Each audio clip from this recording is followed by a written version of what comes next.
Tired of manually deleting thousands of old emails every month?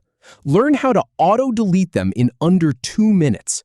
I'll show you exactly where to click in Gmail settings to set up a filter that automatically deletes emails older than a year, or any time frame you choose. Start by navigating to the Gmail homepage.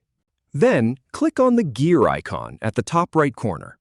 From the drop-down, select See All Settings. Now go to the Filters and Blocked Addresses tab at the top. Click on Create a New Filter to get started. In the Has the Words field, type older than 1Y to target emails older than a year, or use older than 30D for 30 days. Then click Create Filter to proceed. A pop-up will appear. Click OK to confirm.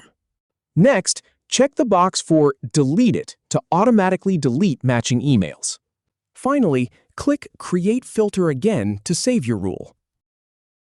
If you have any feedback, or if any info is inaccurate, please leave a comment below. We'll do our best to answer or redo the video if needed. Thanks for watching.